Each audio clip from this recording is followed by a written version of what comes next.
Be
mad putting this behind me.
I was waiting for a couple more of our members to come, but since today is a hearing, we don't need a quorum, so they can catch up with us when they get here, or maybe they're looking online at us right now. So I am Senator Donzella James, and I'm the chair of this Urban Affairs Committee. Today, we are having a hearing, and before we get started, I'd like to have roll call and a prayer. Yes, ma'am. We have Senator Wicks and Senator Camp in attendance currently. Any on the line, on any? No, ma'am. No, nobody online right now. Ann, please introduce yourself, our attorney Ms. Vegan with Office of Legislative Counsel. and our media people. Jackson Point Test Press. And Dr. Bichon, Senate Press. And anyone else on the staff with us? No. Well, we welcome you all. Thank you. And hi, good morning. Introduce yourself since we call roll already. Just tell. I'm State Senator Nabila Parks, District 7. Okay, we'll begin. And I just want to say good morning again to everyone. It's a word to, what in the world is all of this?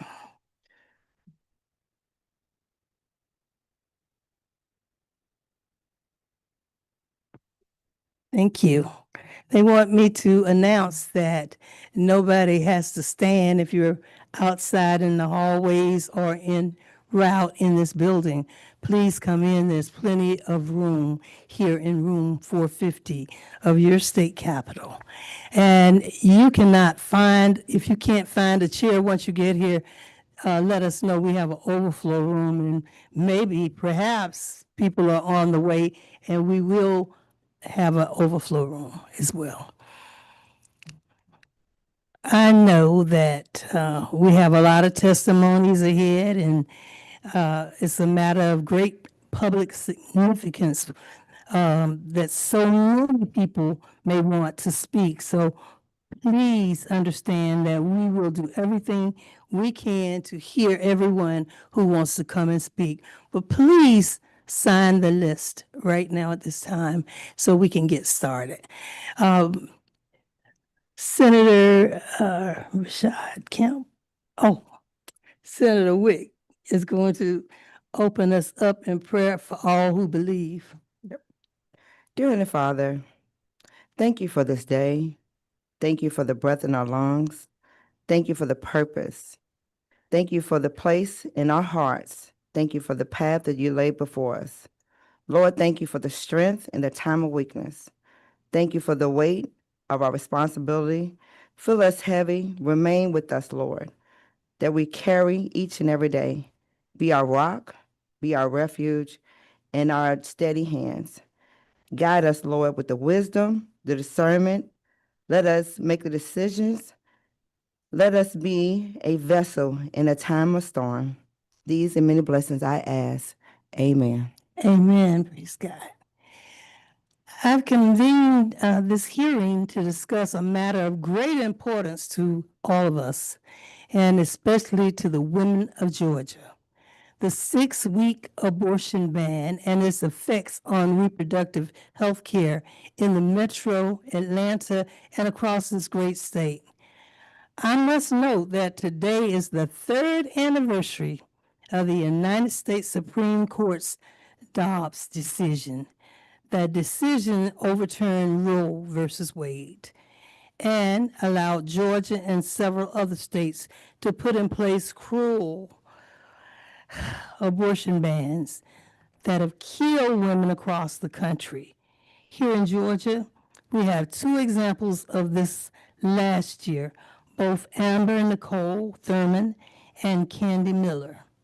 Just this past Sunday, we saw in the newspapers and heard on the TV stations that the Street Journal ran an article on how Republican Congressman Kat Cammack was forced to wait 4 hours before treating an ectopic pregnancy, which the fetus could not survive under any circumstances due to Florida's 6-week abortion ban.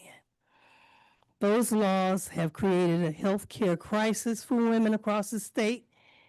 Despite the death caused by our abortion ban, Attorney General Chris Carr has been invited today to be with us, but he has declined this morning to be here today. I sent him an invitation to come and speak with us and help us understand the types of reproductive health care that's available to the state of Georgia and all the women under this law. I guess he had somewhere more important to be today, and I'm so sorry that he could not attend. I'll tell you this hearing is the most important place in the world to me, and I will be here taking testimonies from every woman harmed by this law, hearing from advocates who work tirelessly to help Georgians access the reproductive health care that they need, and hearing from everyday Georgians who understand the cruelty of this abortion ban. So we will get started at this time, and our first speaker is on Zoom, and it's Miss Shawnette Williams. Miss Williams, are you there? I am. Can you Good hear morning. me? Good morning. Yes. Please introduce yourself first and tell us why this is so important to you. Yes, my name is Shanette Williams. I'm a native of Georgia. I'm the mother of Amber Nicole Thurman. I know that name is historic at this point. This is most important to me because my daughter was affected by this political overturning of Roe v. Wade. On August the 19th, I would have never imagined this being the result of my family's life, of our living a new normal, of my grandson, who was then 6, now 8 years old, ever being cheated of having his mother to raise him. When I walked into the hospital, I was unaware why my daughter's care of just getting a DNC, a simple 3-minute procedure, 20 minutes to make sure she'd recover in pre-op, was withheld. And they withheld care from her for 20 long hours. Just a procedure that would have saved her life. It was denied. It was later in 2024 that I understood or even knew the magnitude of what had happened to my daughter. That private maternal mortality review board in the state of Georgia, whoever leaked it to the journalist, did my family a tremendous favor. Although the state of Georgia said this was a big no-no and they fired the entire board. That graceful day that the journalist from ProPublica allowed me to know that a 34 or maybe 32, if I could be correct, member board, hospital board said, and they all agreed, that her death was preventable. At that time, my mourning, my grief of thinking that my daughter died of sepsis then allowed me to know that she didn't just die. She was murdered by the hands of people that took the oath to do no harm. This this patient doctor privilege is no more. And the family of Amber Nicole Thurman, me being a representative of my entire family, have been left with the devastation, and my grandson, of what can happen when politics plays a part in healthcare. And today, I'm not just advocating for my daughter because, as sadly as it is, I will never get her back. but I have to advocate to honor her memory. I have to do this for my 8-year-old grandson who will not know on birthdays going forward what it's like for his mom to go all out to give a birthday. On Mother's Day, Grammy having to take her 8-year-old grandson to the cemetery in the rain to speak to his mother and put flowers and balloons and us putting candles and him spreading little candies, that Skittles that she loved, across her grave, across the plot. I want you to think about the politicians that said this was okay, for the women that say this is okay. What if you were in my shoes? What if it were your grandson? What if it were your daughter? We have to do better. We just cannot sit still anymore, because now I'm over crying. I need results. I need to understand what is the big issue with a woman saying, I want to have an abortion, or even saying that I'm pro-choice instead of pro-life. We all have a right to agree to disagree, but should it strip us of our right to make choices our own bodies? Well, today I am here, and until I take my last breath, I have dedicated my life to advocating for women, for families, for fathers, for children, for nieces, nephews, because I never want another mother or family to feel the devastation that my family and my grandson feels on today. Thank you. I appreciate that. Do you mind taking questions from the panel? I don't mind. Okay, do we have questions? Yes. I don't particularly have a question, but I just want to thank you, Ms. Williams, for continuing to share your story and being willing to fight. I called my grandma Grammy, so you have a particularly special place in my heart, because I know Yes. Grammys will fight. And I Yes. truly, what stood out to me was one thing that you said, that patient doctor privilege is no more, because now we have politicians, in my opinion, that are in the hospital rooms helping to make decisions that should be left up to doctors that are supposed to be caring for our women in our state. And so I just thank you for being willing to join us today and continue to share your story and speak up for Amber and your grandson. And we'll Thank you. continue to fight with you and pray Yes. for you as well. So thank you so much. Thank you. Thank you. Do you want to make a comment or question? I have you. Can you hear me? Mhm. I just wanted to say, no, thank you for sharing this testimony. It is very vital that Georgians and our elected officials understand the repercussions of this draconian abortion ban that has now claimed the lives of multiple women, including your daughter, that were preventable deaths. And so we are with you in this fight to repeal these laws that harm women. Yes. And we will continue to we'll continue this fight. Thank you.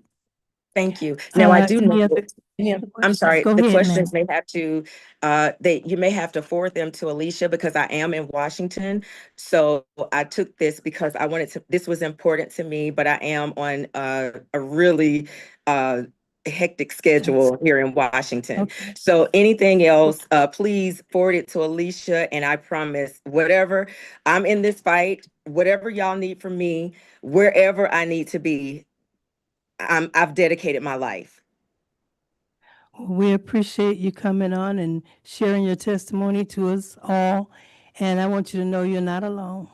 Thank you. Thank you You so have a much. lot of people who really want to fight with you.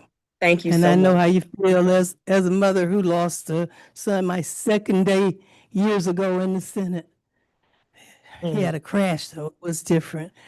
Yes. A drunk driver crashed into him and took his life. So, mother, I tell you, We are with you. Thank you very Thank you so much. much. And please go on with your schedule. Thank you. Appreciate Thank you so much. Thank Yeah. you. You're welcome. Thank you. Oh, boy.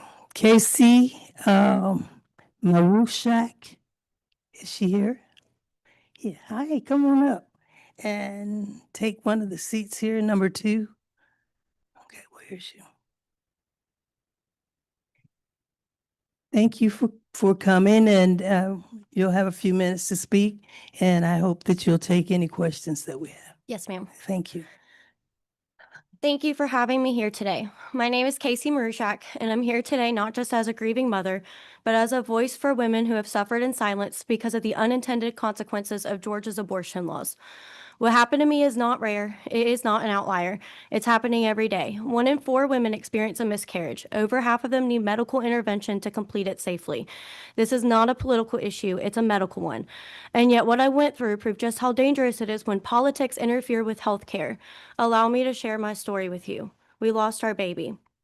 We found out on a Thursday morning in March, just 1 day after our gender reveal, that our daughter no longer had a heartbeat, but she had already been given a name, Sawyer Nicole Christian. In a matter of seconds, we went from preparing to welcome her into our lives to trying to figure out how to say goodbye. My doctor was sympathetic, but because of the restrictive abortion laws, my care was limited to a list of abortion clinics. No follow-up plan, no guidance, and no support. Over the next 2 days, I called clinic after clinic, continuously having to repeat and relive that Sawyer did not have a heartbeat. My insurance recommended I go to the emergency department because of increasing septic symptoms. So I did. I spent 7 hours there in pain and grief and in shock, only to be discharged with no treatment, no resolution, and once again, no care. However, we did learn I had a condition called placenta previa, meaning that if my body had tried to complete the miscarriage on its own, I could have hemorrhaged, I would have lost my ability to have children, or I could have lost my life. And yet still nobody helped. I was forced to walk around for more than a week carrying Sawyer, who was no longer alive. Our healthcare system had no place for my situation because the restrictive abortion law ties the hands of medical professionals. My daughter had a name. She had a family who prayed for her, who loved her before she even arrived. Her feet will never walk this earth. Her hands will never dig in the dirt in our backyard, but she did leave a mark on our hearts, and she's giving me the courage to tell you this story today.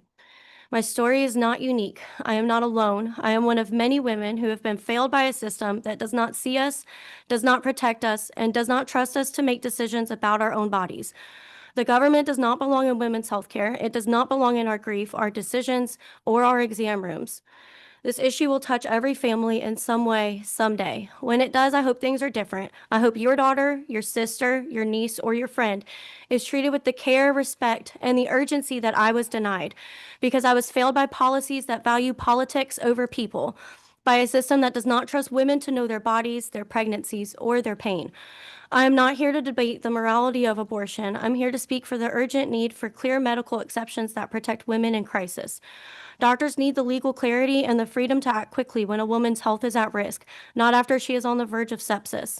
I refuse to stay silent. I refuse to let Sawyer's story end in a hospital hallway or an unanswered phone call. Her name will not be buried quietly. She mattered, and through her, I have found my voice, and I will use it. I will keep speaking until change is no longer a plea, but a promise. Because if this can happen to me, it can happen to anyone, and I will not stop until women's health care becomes the priority. Thank you. Thank you very much. I'm so sorry for what happened to you. Thank you. Do we have any questions from our senators? One? I do. First, Casey, thank you so much for sharing your story, and what a beautiful name, Sawyer, Thank you. that a lot of people are going to now know. So thank you for continuing to share her name and share your story. One of the sponsors of this heartbeat bill recently said that this bill is working as it should. What would you say to the author of this bill that is now saying that this bill is working as it should, especially given the fact that you say you're not here to speak about the morality of abortion, but because you were impacted by this bill? What would you say to him? it's not working. If it was working, I wouldn't have had to wait over a week to get the medical help that I needed. I wouldn't have had to call not only abortion clinics, but I had to go through 4 or 5 different doctors until I found one who was willing to do the surgery. Not because they couldn't, but because they were too afraid of what would happen due to the risks of what the law is causing. There's not enough clarification of what they're allowed to do, when they're allowed to do it, what the repercussions would be. It needs to be clear of what they can do, and they need to be able to tell their patients of what they can do and what they can't do. I should not have had to wait 8 days to have a dead baby removed out of me. Nobody deserves that. No mother deserves that. No woman deserves that. Nobody deserves that. I don't care if whatever you agree with or don't agree with. That's not fair. And that's the law that caused this. Thank you, Casey. Any other questions, please? Yeah. Hello. Thank you for being here again Thank and you. using your voice. It's very important. When you went to these clinics, you felt as though they knew that you needed an abortion, but they were delaying your care or just like pushing you off. Yeah. Yeah. There was one clinic who was going to be able to help, but there's so many ins and outs of it. Thankfully, I had a doctor from Emory who was willing to do the surgery before they could get me in. But the other clinics, they just pushed me around. Oh, call this one, call your insurance, everybody told me to go to the emergency room. The emergency room then sent me away. So the emergency room knew you had, what was the condition? Placenta previa. And they knew that you had Yes. this? And they still sent you away? Yes. Without receiving care? Yes, while bleeding. Did they, They did no ultrasound. They did a urine sample. They took my blood. And after 7 hours of sitting in a hallway in an overflow bed, discussing with a doctor of the most private matter of my life, and he patted me on the back and said, "Your doctor may call you tomorrow," and discharge me. so you left the hospital without care? Yes. Thank you. Thank you. One more question, please. It's not a question, it's just a statement. Just thank you for coming and sharing your story with us. Thank you. Thank you. We thank you, and we have many testimonies that we're compiling. So if you would like, we can take your statement. Yes. So send it to us in whatever form you want. Okay. Thank you very much. Thank you. And I'm so sorry and condolences to you. Thank you. Our next speaker is Triana Arnold James. James. Hey, same color almost. Always wearing the same color every time. Thank you for Every being here, and I know how much you love the kids, and I've met your kids before. How many? 12, I lot. think you've met 4 of them. Yeah, you've met all my girls. Yeah. And 12. one of them, the oldest one, next to the oldest one, was a Paige. I remember she was my Yeah. page a long time ago. Yeah, she's getting Well- ready to graduate from Jacksonville State University. Oh, my goodness. She was in high school. Please give my warmest regards and invite me to the graduation. I feel like a proud auntie or something, but thank you. Okay. You have a testimony or, Yes. thank you. Mm. Oh, before you do that, we've been joined by another member, Senator Lucas, all the way from Macon. So people are coming up and down the road are already listening to us right now. And let's see. We have one that just said that they're listening, but they don't have a way. They're in Bangladesh. What's his name? Senator Ramon. Senator Rahman. Oh. He just. Well, yeah. thank you all so much for being here and having this. This is one issue that is close to my heart. And I just wanted to say first and foremost that I appreciate each and every one of you. Thank you. Once again, I'm Triana Arnold James. I am the president of Georgia National Organization for Women and now a candidate for vice president of the national organization, headquartered out of Washington, D.C. Good morning. Today, I stand before you not just to talk about the law, but about lives. Lives that are being lost, ignored, and endangered. Let's be clear. The abortion ban here in Georgia is not just a policy. It is a life-threatening mandate that strips people of their autonomy, endangers their health, and disproportionately harms those who are already vulnerable. It makes almost no exception to rape, incest, or even certain life-threatening conditions. What that means in real life is that women are being denied critical and time-sensitive health care, and they are dying because of it.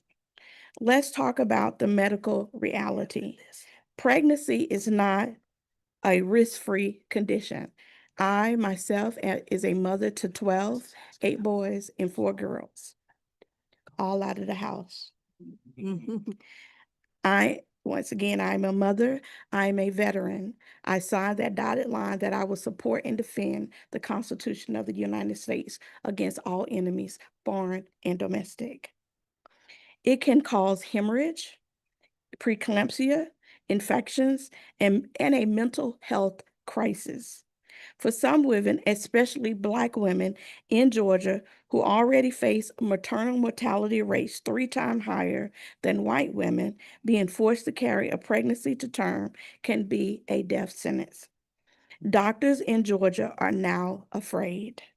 They fear prosecution for helping patients. Some hesitate to perform life-saving procedures until a patient is sick enough, meaning they wait until women are bleeding out, until their organs are shutting down, just to avoid breaking this heinous law. That is not medicine. That is inhumane. And it's not a hypothetical situation. Just look at what Adriana Smith family is going through. They were forced to sit back and watch because doctors fear the legal consequences of doing something. What that family has endured is horrible. And what makes it worse, that it never should have been determined by the government. That decision should have been theirs from the beginning, not politicians and not prosecutors. I would also question if she was heard in the first place when she started getting sick and feeling dizzy. And where is the leadership? Attorney General Chris Carr has the power and the obligation to clarify how this law is enforced and interpreted. We are calling on him today to issue a legal statement that ensures doctors will not be prosecuted for providing life-saving care. He must publicly confirm that the state of Georgia will not stand in the way of emergency medical treatment. Every day of silence is another day of fear, another day of life at risk. Let me remind you, the right to bodily autonomy is a human right. Being forced to carry a pregnancy against your will is not freedom. It is a violation against women.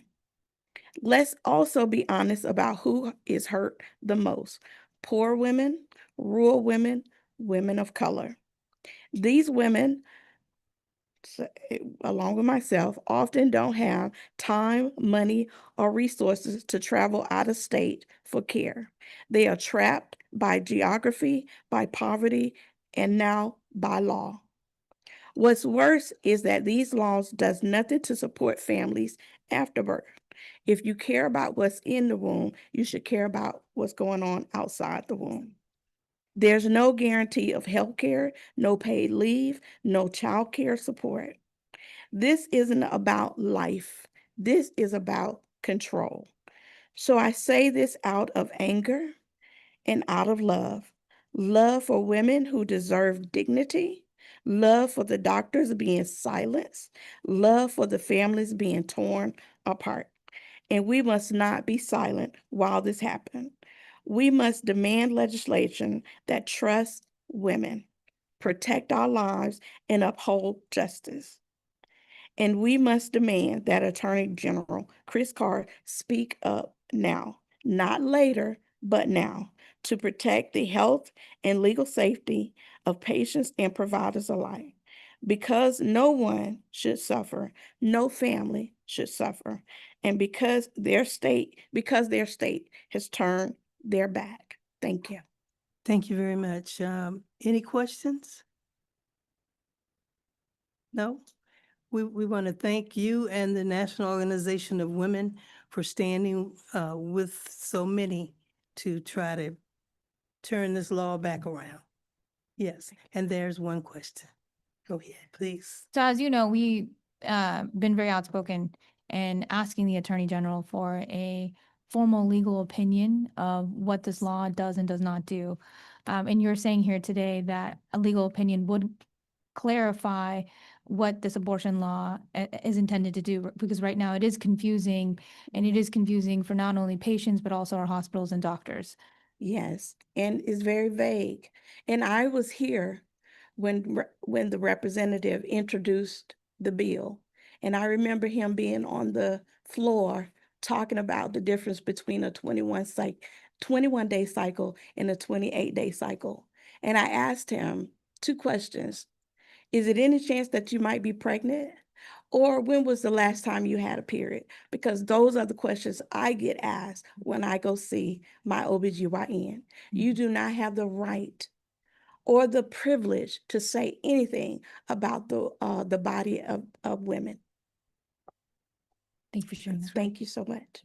Okay, any other questions? And good to see Senator Merritt as well. Yes, I was just about to recognize her.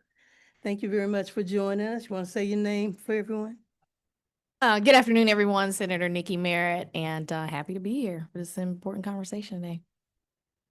We thank you for being here too. She also is the president of our Georgia Legislative Black Caucus. 73, how many? 70, oh, we're growing. We're the largest in the nation. We want to make sure we Congratulations. are the most effective. So thank you very much for your testimony. It also will take every testimony in writing if you wish. Thank you so much. You- And keep in mind, like I said, I am a veteran. So I have fought for this country. You're a veteran too. She just, Army, what? What's your rank? I was a major. I was a bug sergeant, That's okay. 26 years. Yes, ma'am. Thank you for your service. Thank you for yours. Thank you. Thank for you your all so service. much. Okay. Our next speaker is Alicia Stallworth. She's on Zoom? Okay. Can y'all hear me? She's on Zoom. Sorry. Can y'all hear me?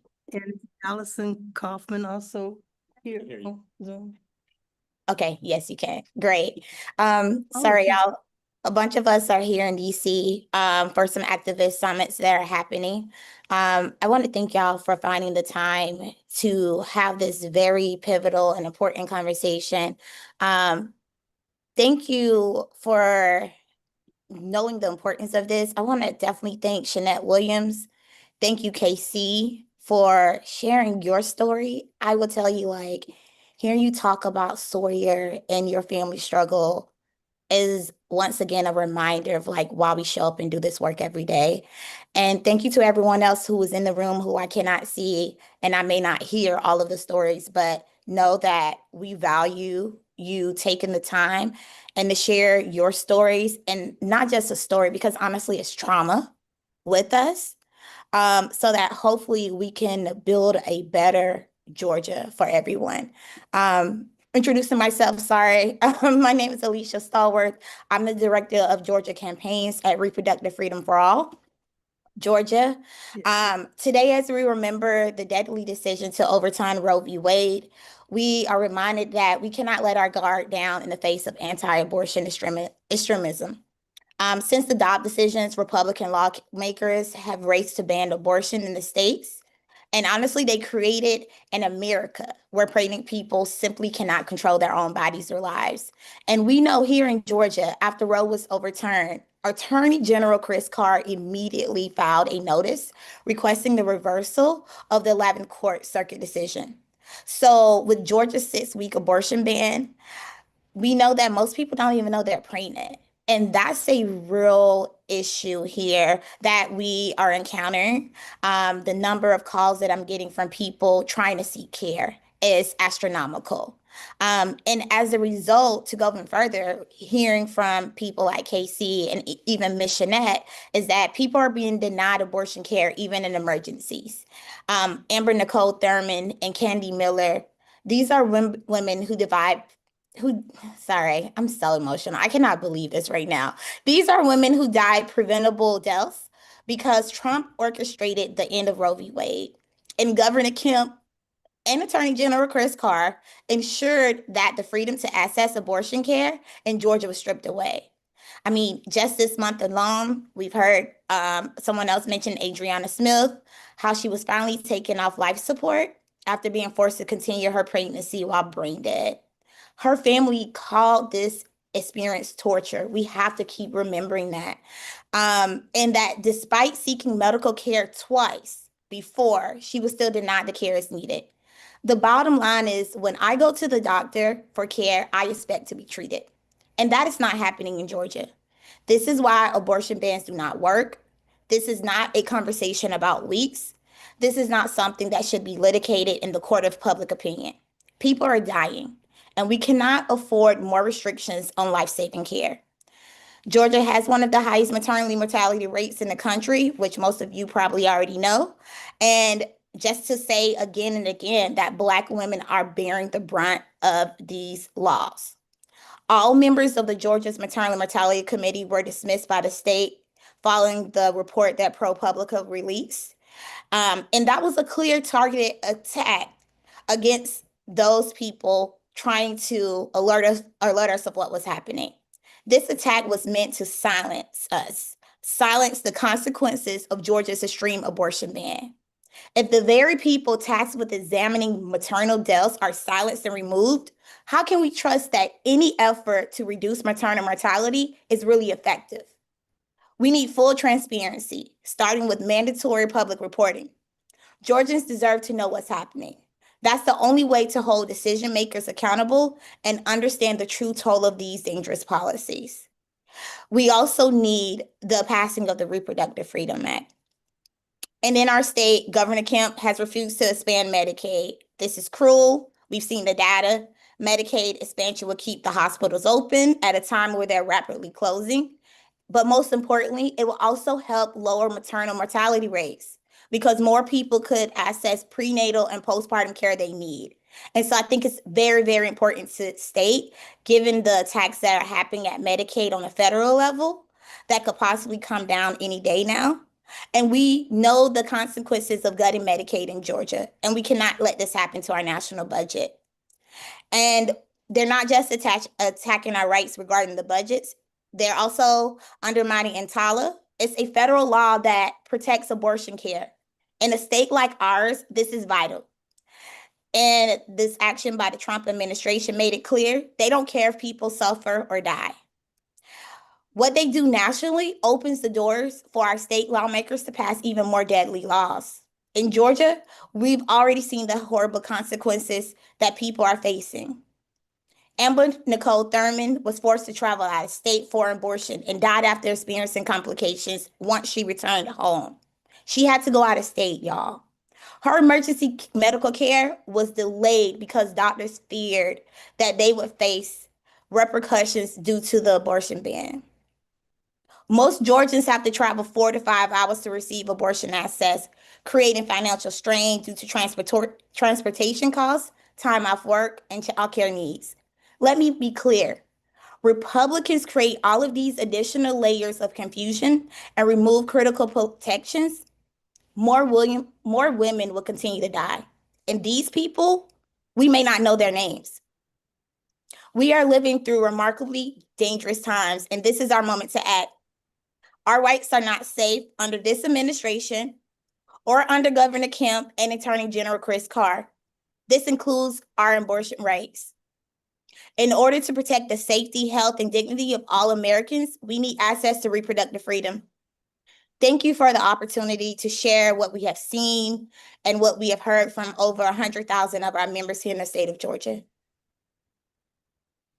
We thank you very much for your testimony. And do we have any questions from the panel? Thanks for joining us, Alicia, and good morning. I have a question. Can you speak more about what you mean by mandatory public reporting?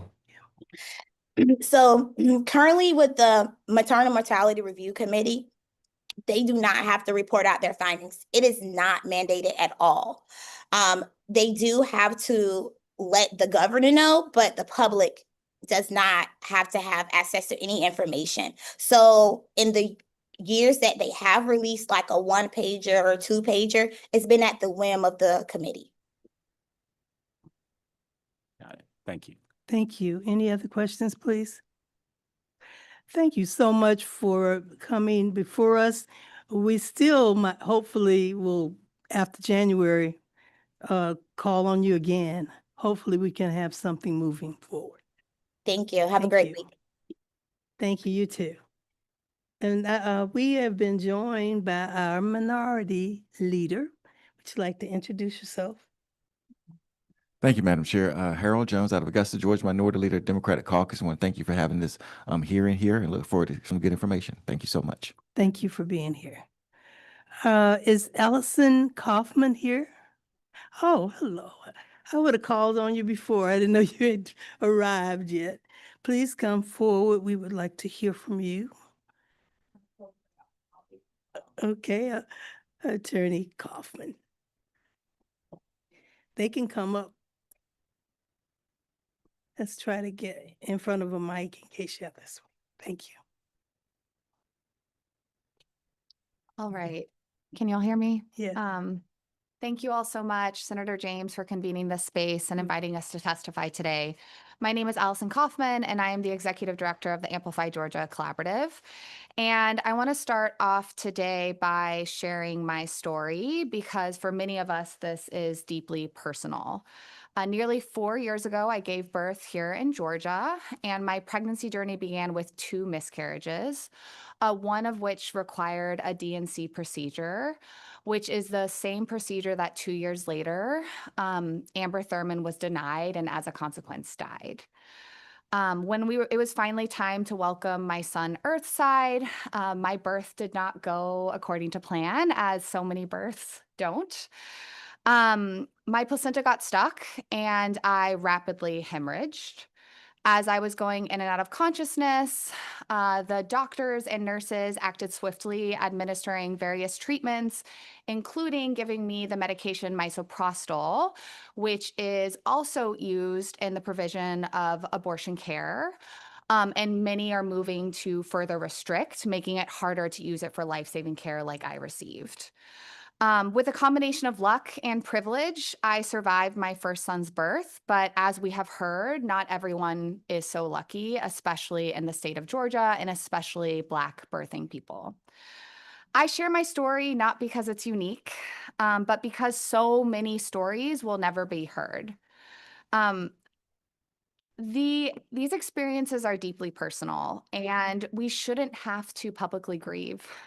We shouldn't have to display our trauma so that others believe us, so that others finally care.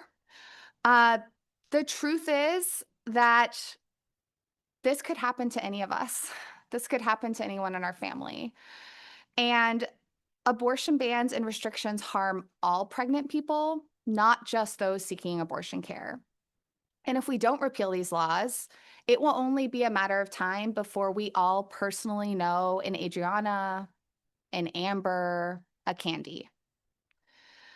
What we urgently need is for the legislature to pass the Reproductive Freedom Act. I know you all are familiar with this, but it is the bill that would repeal all existing abortion bans and restrictions. It would expand access to abortion care, and it would affirm the right to make pregnancy decisions without fear of criminalization.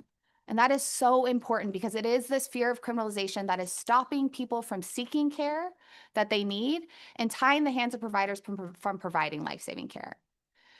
I know that some think that this law is too progressive, that their constituents wouldn't support it, but our research has shown time and time again that 4 in 5 Georgians believe 4 in 5 Georgians outside and inside Atlanta believe that the government should not interfere in our abortion access. And this cuts across political ideology. We are in agreement that politicians need to stay out of our healthcare and that regulation should be established by the medical community based in science. The reality is that there is no fixing our current abortion laws or even returning to the 20-week ban. What we have seen time and time again is that legal carve-outs and limitations allow pregnancy care in some cases, but criminalize it in other cases. And this opens the door to pregnancy criminalization of all kinds. There is no such thing as partial bodily autonomy. We either control our bodies or we don't. Pregnancy exclusion laws, abortion bans, abortion restrictions, fetal personhood laws make pregnant people second-class citizens. This is not a slippery slope, it's a cliff. And we are seeing what is at the bottom. It is a reality where fetuses have more rights than pregnant people. And as a consequence, more and more pregnant Georgians are dying. So again, thank you so much for holding this important hearing and allowing us to share our stories. I hope that your colleagues are listening and that they will stand with Georgia families and support the Reproductive Freedom Act. We thank you. And do you both have something to share? Okay, I can go next. First of all, thank you so much for, let me pull this little say clip. your name. My name is Megan Hill. I am litigation counsel at If When How, where I represent people who have been criminally charged for the end of their pregnancies. I am also a mother who gave birth in Metro Atlanta at Emory Decatur 10 months ago. So I have my own reasons for feeling particularly terrified about this. In the work that I've done and also in If When How's broader advocacy work, I have seen the dangerous effects that criminalizing of abortion care and invalidating the end-of-life wishes of pregnant people have wrought. So criminalizing providing abortion care, which is what this does, leads to the criminalization of pregnant people.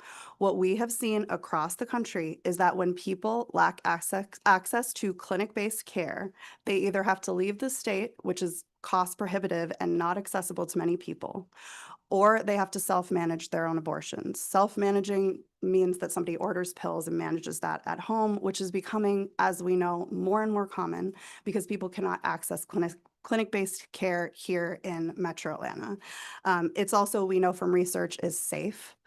There are, except for in Nevada, there are no laws on the books anywhere in the United States criminalizing self-managing your own abortion. However, laws like the anti-abortion legislation we have here in Georgia create an air of criminality that absolutely still leads to criminalization. We know from both If When How's research and from our work defending people across the country accused of crimes related to their pregnancy outcomes, that when abortion is a crime, even when, like in the case in Georgia, the law plainly states that pregnant women are not liable, that they can still end up investigated, and not just for their abortions, for miscarriages, any sort of pregnancy loss. Our research, we looked at 61 prosecutions of people who self-managed their own abortions or who had miscarriages at home, and more than 80% of those prosecutions took places in states like Georgia's where there is an explicit provision of the law stating that pregnant women cannot be criminalized. A West Virginia prosecutor, you all may be aware, recently stated that when women have a miscarriage, they should call 911 simply just to clear their name. The statement was walked back. However, the chilling nature of that is something that I think we all understand. If somebody is saying that, for people like here in Georgia, where there is already anti-abortion laws, it can feel very, very alarming to think about having a miscarriage and thinking that you may have to call the police afterwards. What is a simple medical happening? I've had a miscarriage. Allison just spoke about how she has. It would be insane to require all women to call the police anytime that happened. Women in Georgia also, we know, have been threatened with criminal prosecution for ending their pregnancy. One had her name and mugshot put in national news before the prosecutor admitted there was no grounds to charge her. We've also seen somebody investigated for abuse of a corpse after a pregnancy loss. In my work, senators, I see this used a lot to criminalize people, the use of abuse of a corpse or other charges like that that may not be listed in the ban, but still can criminalize people and lead to very serious jail time. We also, this has been touched on a little bit, but fear and confusion around seeking care can be deadly. People can delay seeking care or seeking assistance in the event of a complication. They might put themselves at greater risk or lose their lives. We've seen instances of this. Medical experts like the American College of Obstetrics and Gynecology and the American Medical Association have all warned that these laws can create a situation in which people don't want to reach out to their doctors when they're having adverse medical events. Mm. Our reproductive legal helpline is a research for anybody that might be seeking legal advice about abortion or pregnancy loss. Data from that helpline shows that even people who are legally able to access abortion care are afraid and unsure of what their rights are. A report published last year looked at the number of calls to the helpline. Georgia was the third most likely state for people to call from. It also documented 317 calls from Georgia. Until April 2024, we've seen plenty of other calls since then. Since that time, the number of calls we've seen the highest of from Georgia was in January of 2025. So again, the idea that people who can't access care also can simply just go somewhere else is just a fiction, and it's really not accessible to many people. Most people can't just find out they're pregnant and the next day go somewhere else for care. And finally, laws that take rights away from pregnant people and give them to laws that give rights to fetuses take them away from pregnant people. This brings us back to the very, very inhumane and heartbreaking experience that Adriana Smith and her family found themselves in. Pregnancy exclusion laws can invalidate people's decision about their medical care and leave family members absolutely powerless to carry out end-of-life decisions. Every person in pregnancy is different, and there's no, as we've discussed with everybody who's testified here, there is not a one-size-fits-all approach to end-of-life care or pregnancy for that matter. Not for providers, not for patients, not for family members. Everybody has the fundamental right to decide what medical care they will accept or refuse. Pregnancy is not a justification for taking this away. Thank you. Thank you. Thank you. And your other colleague. Good morning. My name is Dr. Anna Newton-Levinson. I am a behavioral scientist and health services researcher. My expertise is in access to reproductive health care, and in particular, I study access to reproductive care in the Southeast. I am not speaking today on behalf of the institution where I work, but I'm here to represent the existing body of knowledge as well as findings from my current research. I'm also a resident of DeKalb County, a mother, and also someone who has experienced multiple pregnancy losses. I'm here today to provide testimony about the impacts of the current abortion law, HB 481, on maternal health in Georgia. We know that Georgia's abortion law, as many others have said, puts pregnant women in danger by creating fear and confusion and by restricting providers' ability to provide the best possible care according to the unique needs and situations of their patients. My research has found that this is happening even for those who should qualify for exceptions under the law. Through interviews with patients, healthcare providers, and others in the care system, we have heard a multitude of stories of challenges to providing timely pregnancy care for those qualifying for exceptions throughout the state, even in Metro Atlanta, where access may be presumed to be greater. Let me share some of the stories that we have heard using pseudonyms for confidentiality. Providing care under exceptions requires significant coordination and clarity between multiple providers, often multiple institutions. But often institutions do not know or clearly agree on what guidance to give providers, and providers find themselves unable to provide the standard of best quality care they know is needed for their patients. For example, a provider shared a story of her patient, let's call her Mary, who sought termination care in Metro Atlanta. Mary, a new mom of a 1-year-old, developed a life-threatening heart condition during her first pregnancy, and being pregnant again put her life in danger. Under the law, her condition met the parameters of threat to life exception. Her cardiologist and her OBGYN both agreed that another pregnancy would be extremely dangerous to her health. Yet, despite agreeing that this pregnancy would endanger her life, Mary was unable to get the certification from her medical team that she needed in order to get a termination and had to be termed away. Her provider still does not know whether she was able to receive termination elsewhere or continued her dangerous pregnancy, thus risking her life. In our research, we have found that with exceptions under the current ban, pregnant women, including those who experience emergencies during pregnancy, those with life-threatening conditions, those with pregnancy losses, are having to wait and to receive care until they are near enough to death to be treated. And often, when they're turned away from care, they must weather these risky situations on their own at home. resulting in deaths, life-threatening medical emergencies, and lasting trauma. This is true for women such as Sarah, whose story was shared by an emergency physician. Sarah experienced the loss of a highly desired twin pregnancy. Over the course of a few weeks, she visited multiple ERs and was sent home each time. Each doctor who saw her knew that this pregnancy was very unlikely to make it, but was unable to provide clearly needed care because of the presence of cardiac activity. Ultimately, one of Sarah's twins passed away, and she had to deliver the fetus at home. She brought it with her to the emergency room the next time she came. Sarah did not receive treatment after losing most of her amniotic fluid, nor after losing the first of the twins at home. Only after the second twin no longer had cardiac activity was she able to be admitted and receive care. By then, she experienced life-threatening blood loss and infection. I do not think it is fully possible to imagine the pain and trauma and anger she must have felt, let alone the risks to her life that she navigated. Sarah's clinicians knew that she was experiencing a pregnancy loss, but it was not clear-cut enough to qualify for an exception. This line is often gray in these situations, and legislation has not accounted for every extraordinary circumstance, nor is it able to. These are not solitary incidents. We hear these stories the same over and over again, that even with exceptions, people experience denials and extended delays in accessing necessary legal care. Preventing people from accessing critical medical care thus results in risk to life and lasting trauma. While the Georgia Maternal Mortality Review Committee has yet to release its report with updated post-obs data, national studies, as well as those conducted in Texas, for example, are already beginning to show that abortion bans have yielded increases in maternal and infant morbidity and mortality. Further, criminalizing physicians trying to provide care for their patients will continue to drive down our maternal health care workforce. In our research, we have heard over and over again that the risks associated with this law compound existing challenges for providers in our state, meaning that ultimately fewer and fewer doctors will elect to provide obstetrics and gynecology care or will leave the state. In a state with poor maternal health already, we cannot afford to make it more dangerous to be pregnant.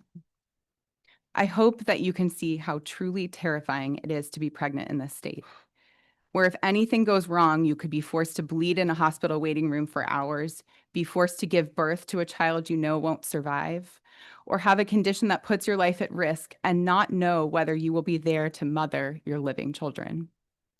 Clarifications and carve-outs in the law do not prevent the harms of abortion. They cannot account for all the nuances of pregnancy care, and they add to an atmosphere of fear and confusion and increasing complexity, frequently yielding delays and denials in care.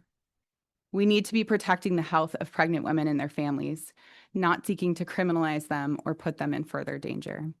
Thank you for your time today. Thank you very much for all of your testimonies, and I hope that you will give us a copy as well. And we have 3 questions. And we've been joined by our Vice Chair, Senator Harper. You want to say before the question comes up? You want to introduce yourself? Hello. My apologies for being late. I am sorry to have missed your testimony, but grateful to have heard the two of you. And I'm Senator Sonia Halpern, and I am the Vice Chair of Urban Affairs. I also sit on Health and Human Services Committee.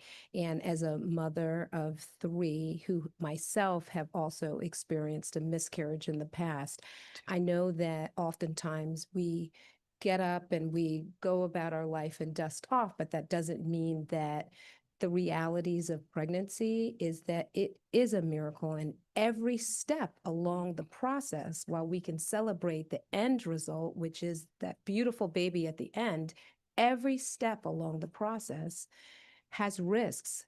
And it is at any point that things can change for the mother and her child. And I appreciate you really highlighting that in the many different kinds of situations that women find themselves in during pregnancy, because it is not cut and dry. And oftentimes there are a multitude of providers who are providing that care in addition to just the OBGYN, if you happen to live in a county that actually has one. Thank you. Thank you. And 3 other questions? Yeah, thanks for your testimony for all three of you.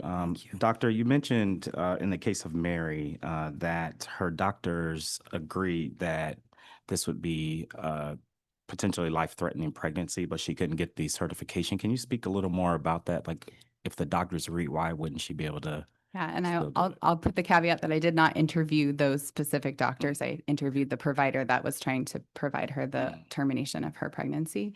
My understanding from that case is that they were both very concerned to sign something saying that, yes, this pregnancy should be terminated because of the fear and anxiety of the risks that that might incur under the law. Got it. Thank you. Thank you. Yes, sir.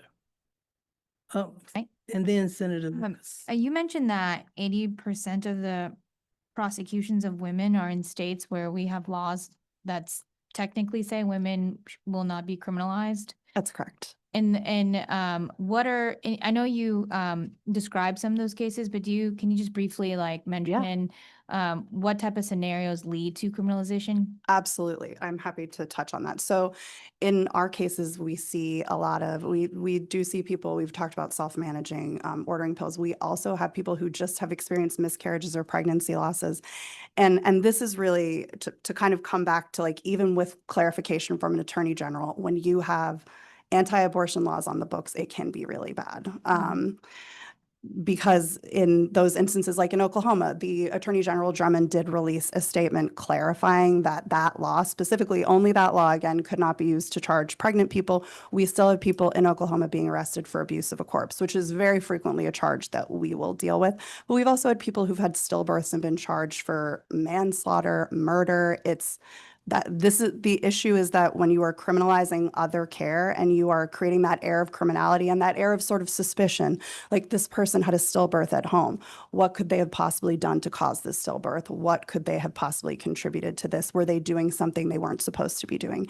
These laws, like the law that we have on the books here, are what can create that air of criminality and lead to people being investigated like that. The fact that there is any crime on the books can then lead to, even if that crime, and again, none of these women are being charged with their actual abortion bans, but they are still facing multiple years, sometimes most of their lives in prison because they had either self-managed their abortion or had a pregnancy loss. There's a recent, I'll just add, there's a recent case from here in Georgia of somebody who experienced a miscarriage and there's a second trimester miscarriage and was arrested and charged because of the way that she disposed of the fetal remains. And I think it was a similar. Yes, that's correct. And we've seen that a few times in our work in the cases that we have where it's this idea of like, well, they'll, and we've had people do everything from bury it in the backyard to take it into a hospital. There's no right answer in terms of criminalization. And that's where it's dangerous. If you can't go to a clinic to manage your loss, you're going to be managing it at home. You are going to have to do something with all of that by yourself. This is kind of the situation we're creating. And that, like this case in Georgia, can lead women to be being investigated for simply that. When, again, we've talked about how common miscarriage and loss is. The idea that women should be concerned about being investigated for any of that is insane. So. No, I agree. It is insane. The fact that someone suggested calling 911. Every time you think you're having a miscarriage or have one. I will say that in Georgia, there is, from what I understand, there's no law on if you have a miscarriage, what to do with the fetus, the remains of the fetus. No. And so that is what's being criminalized because they're using that as a charge of abuse of corpse. Yes. Okay. Yes. So that's kind of what. And I will say, I'd be cautious of laws that are prescriptive of how to, like, there are other ways, like requiring a death certificate or requiring that further stigmatize and further burden people experiencing miscarriages. Absolutely. That's absolutely correct. And just this idea of this idea that you should, it's putting these expectations of women as how they should want to deal with the remains of a loss that they've dealt with. When again, women have been having miscarriages for as long as women have been having babies. And that's never been an expectation. And as you pointed out, there's nothing on the books in Georgia that is specific about what to do. So there's a lot of fear and confusion around that, and that can really lead to people being criminalized. And that's what I've seen in my work. So. And your point is noted. Yeah, thank you. My goodness. I wish all of you had been here when this was being debated, so maybe we wouldn't have this law today. We were But, just oh, you were here? Yeah. I just got here, but. Yeah. But we weren't on the committee. Nice. So we have two more people, Senator Lucas and then Senator Merritt. I empathize with you. I can't have a baby, but let me ask you, who's your senator? Who's my senator? Yeah, At this parent, yeah. Elena Parent. Yeah. Who, that's your senator? Is that your senator too? Man, we almost. Let me say this. You're talking to a group of folks who would support you. Our problem is we got folks who are elected that don't support them. Just like they having the demonstrations about immigration and everything else, y'all got to rise up. You got to get out and make a commitment. Voting is the only thing that will change it, because it will determine who takes the seat, who will do the voting on the laws. That's right. And what you all have to do is just like the folks with immigration. Y'all need to be raising sand in the street and getting folks. I got a wife.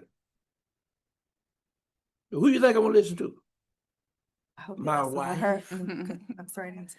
So what I'm saying to you, empathizing with you doesn't get it, but until you change the dynamics of the folks who are representing you, then you won't see that change, because they're going to vote the same way over and over. But when they see you out there and you're dealing with them and what they are doing, it makes a difference. That's how you change the laws that we are talking about. We didn't vote for them. We oppose them.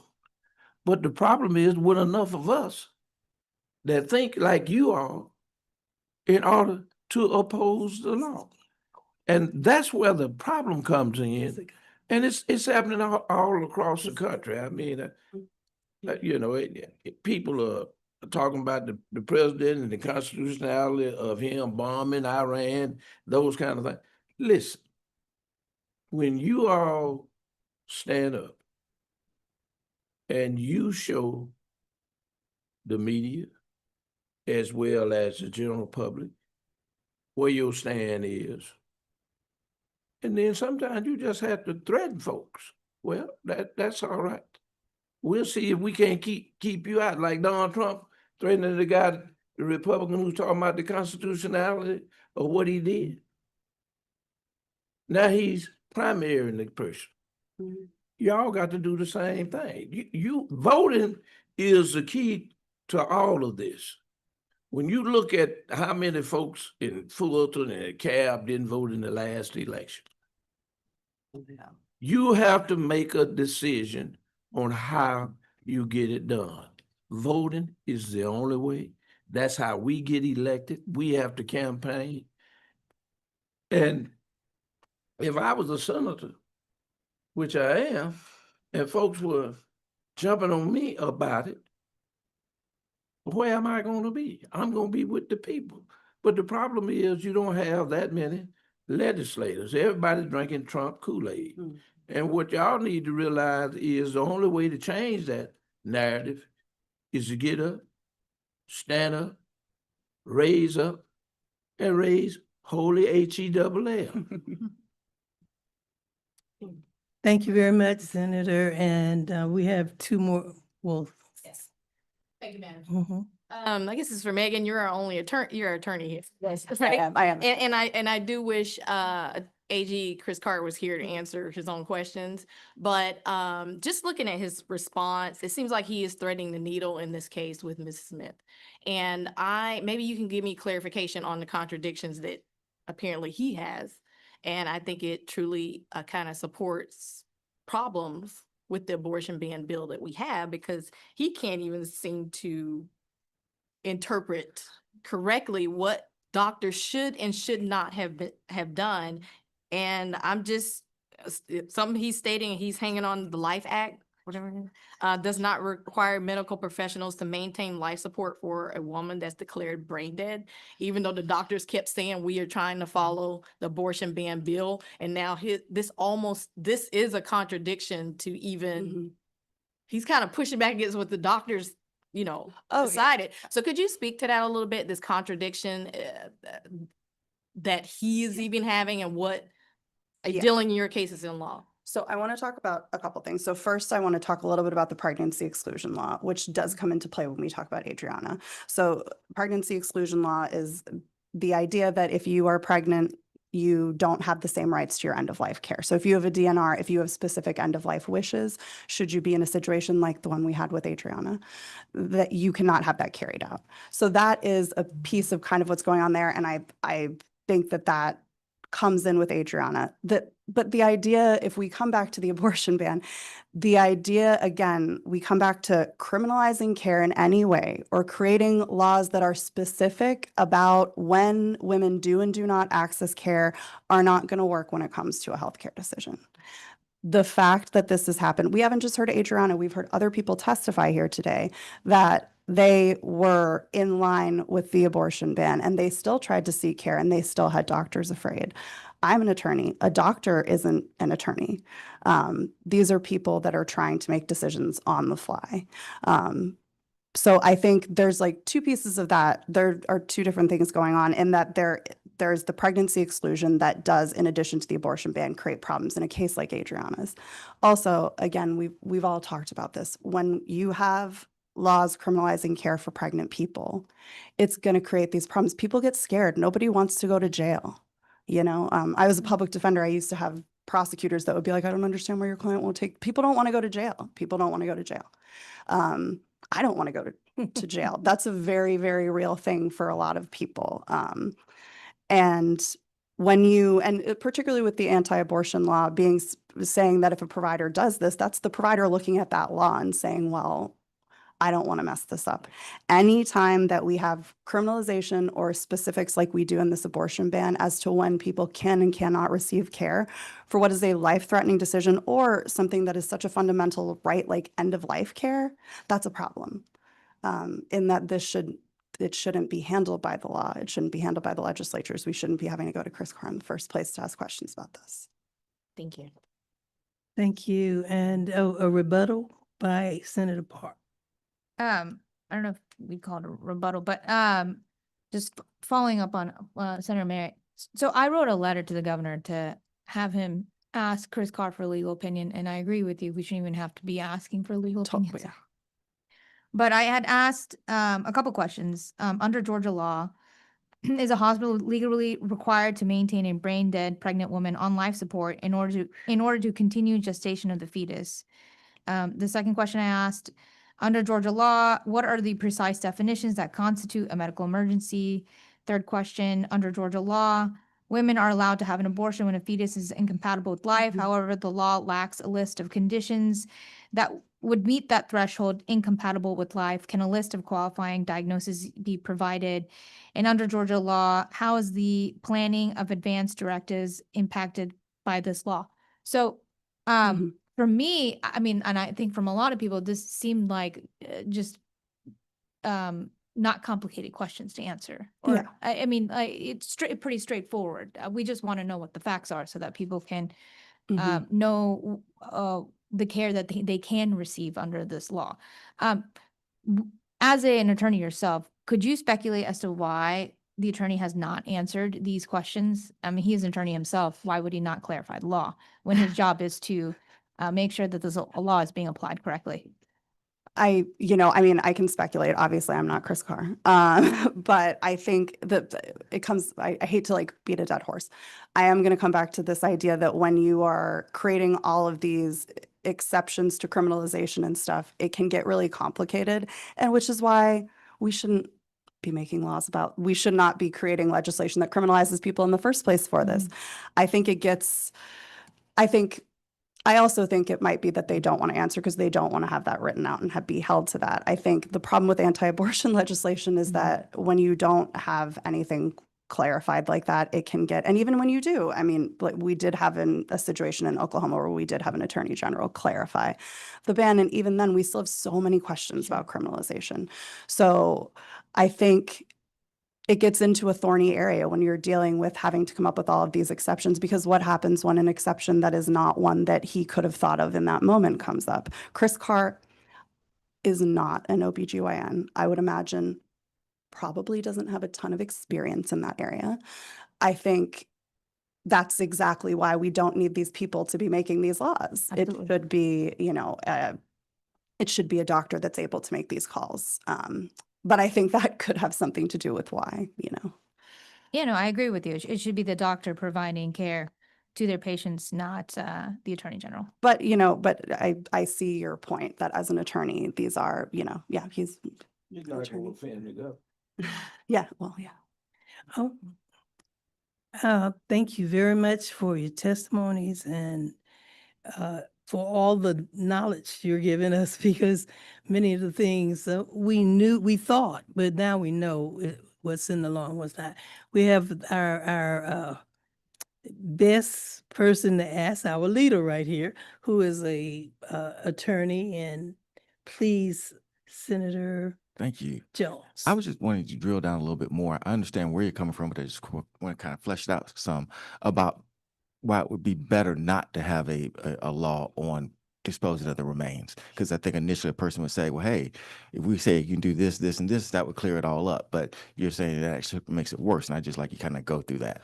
Yeah, so I think the first thing to note is that there are lots of different situations in which loss occurs, right? Loss can occur early on in a pregnancy, and that's going to look a lot different than later on. So you already have a lot of differences there. I also think, we are human beings. Being able to, when someone experiences a loss, that can be horribly traumatic. It normally is. I think being able to do what you want, being able to not be criminalized for what you are going to do after that loss is important. If we're going to say that we're not criminalizing, which is what this anti-abortion ban says, that they're not criminalizing women for ending their pregnancies, that means everything involved in it, right?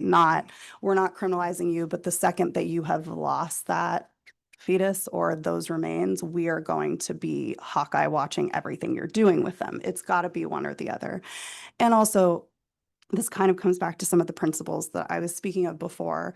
If we were to have a law that said, in these instances, you should do these, I still think we're talking about not criminalizing pregnant women. I still think we could run into limitations. And again, this is not an area where we want people who are legislatures making these determinations when it comes to a pregnancy loss. Sometimes sometimes people may want to have a full burial. Some people may want to bury in their backyard. People can do whatever. If it's your loss, you should be able to do what you want with it. In addition to the fact that, again, we've talked about having any sort of criminalization on the books, and I think this sort of goes towards that. Now, it's notable that in most cases, those abuse of a corpse charges were not for the purpose of criminalizing women at the end of their pregnancies. Most of those are grave robbing statutes and things like that. So that's the other strange thing, is we're seeing these be used in instances where they're not typically supposed to be used. But the problem still remains when you're using something like that to criminalize a pregnant woman for what she has done following an abortion or loss. Yeah. I'll say, the phrase, like, when you're a hammer, everything looks like a nail. So like when you are a legislator or an advocate, often we search for the solutions that are in our toolbox, right? So policy change. And there are many ways we can support people when they're experiencing miscarriage to be able to experience that with dignity and in ways that align with, other needs of community. And so I think, like, when we think about recommendations around disposal of fetal remains, around what to do when you're experiencing miscarriage, I think a lot of pregnant people would welcome recommendations from their medical providers, from their midwives, from trusted community leaders to know what to do. We're hearing stories of people being sent home by the hospitals with no guidance. Go manage the care at home, bleed, whatever, come back if you're on death's door. Many of us would welcome additional support, but I don't think that having it defined in the law in a way that would then open us up to criminalization is the way for us to get that kind of support. Thank you. Well, we do thank you very much, and we have so many speakers left, so we're going to Thank you. move forward. Thank you very, very much, all of you, for your testimonies. Tamara Tott is on Zoom. If I pronounce your name correctly. Tamara Tate, but that's absolutely fine. Thank you, and I got it now. Good afternoon, everyone. My name is Tamara Tate. I'm a resident of DeKalb County. I'm a midwife, a family therapist, and the current executive director of Atlanta Birth Center. The Atlanta Birth Center stands with our professional organizations, the American Association of Birth Centers, the American College of Nurse Midwives, in addition to global and national health and human rights organizations like the American Academy of Family Physicians, the Association of Women's Health Obstetric and Neonatal Nurses, the American College of Obstetricians and Gynecologists, the Society for Maternal Medicine, and nurse practitioners in women's health, who have affirmed the right to safe abortion services. I'm here today to speak about the importance of birth centers and midwives as our communities continue to navigate the impact of the Dobbs decision. As many gathered here know, we are currently in the midst of a maternal health crisis. Despite being one of the wealthiest and most highly resourced nations globally, the United States continues to struggle with shockingly high rates of maternal mortality and morbidity. Black, Indigenous, and other people of color often experience adverse birth outcomes, including death due to inadequate prenatal care, racism, and the chronic stress caused by racism and discrimination. This is especially true in the South. Our own CDC has reported that Black birthing people are more than 3 times more likely to die from pregnancy-related causes than their white counterparts. And on top of that, 4 out of every 5 pregnancy-related deaths are preventable. This crisis is a matter of public health, but it also reflects systemic failures and disparities within our healthcare system. The good news is that we already have something that works, midwives and birth centers. The bad news is that in some places in the United States, it's been made really challenging for birth centers and midwives to provide the care that we so desperately need.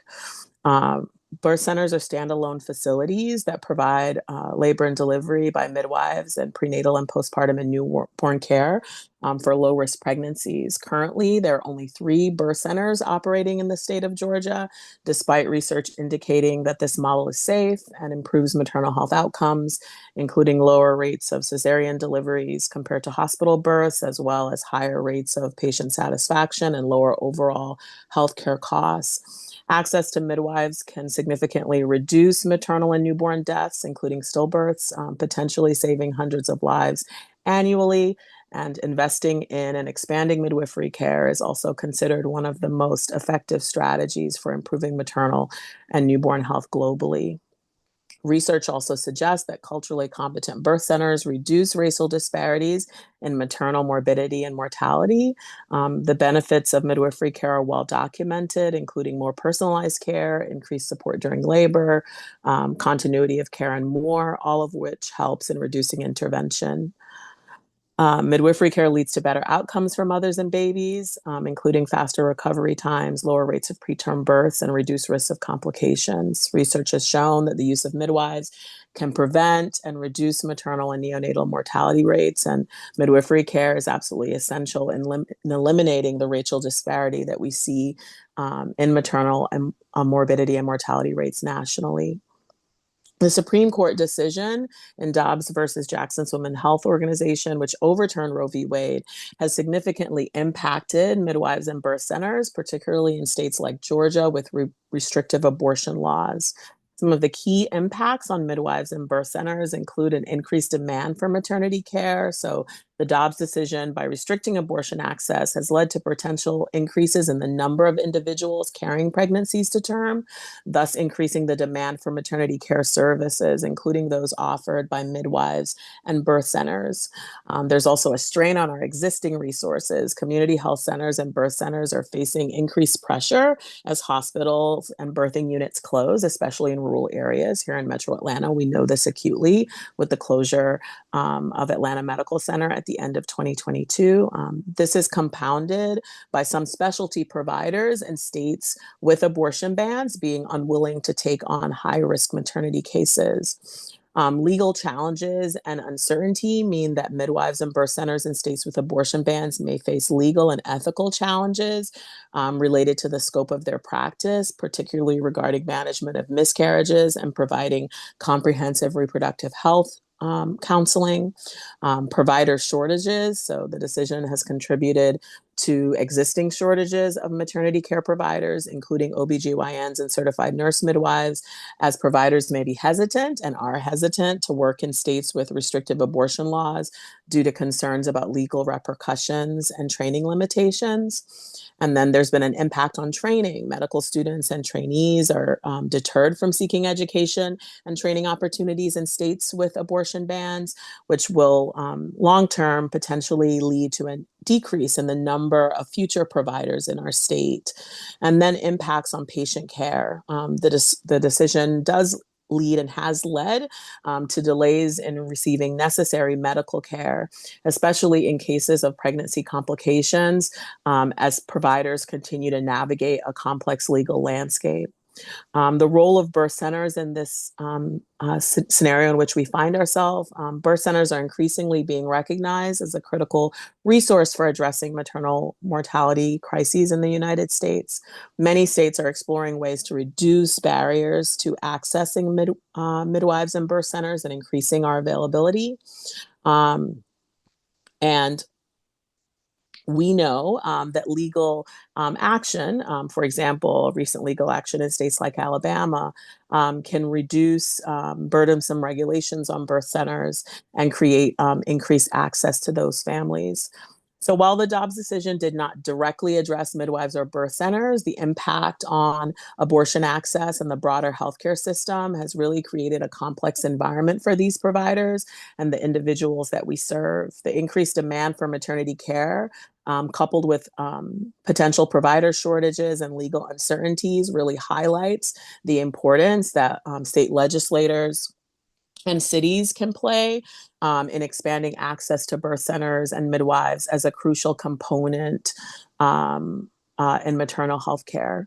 The care provided at Atlanta Birth Center really embodies the midwife's model of care, which believes in bodily autonomy, access to accurate health information, and the right to individual decision-making. This includes the belief that our clients are the experts in their healthcare choices, their social environment, their influences, including when and if to choose to become parents. In the United States, the maternal mortality rates and economic disparities currently affect women and families of color, especially Black women and birthing people. And these situations are already at crisis level, which means that access to comprehensive reproductive healthcare services are more critical now than ever. As we continue to weather the impacts of the state's restrictive abortion ban, the legislature does have the opportunity to strengthen maternal health practices in Georgia and expand coverage for midwifery, birth centers, doulas, and screening and treatment for postpartum depression and other initiatives that save lives. The state has the ability to act to mitigate harm here, expanding birth center capacity in the state, as has happened in states like Massachusetts, would help us move forward in addressing systemic inequities in reproductive care. Equitable, high-quality maternal health care sadly has not been a reality for far too many Georgia residents, especially in communities of color, Black communities, and in rural communities. Funding at a state level would really open the door to more reproductive health choices for residents. I know that we all want Georgia to be the best and healthiest place in the country, not just for some, but for all families, all women, and all people in our state. Midwives and birth centers have a critical critical role to play in ensuring that women receive high quality care each step of the way in their pregnancies, particularly to address inequities in maternal health that disproportionately impact our rural communities and our communities of color. Every birthing person's journey is valuable alternatives to those who are not comfortable in or face challenges with traditional healthcare settings.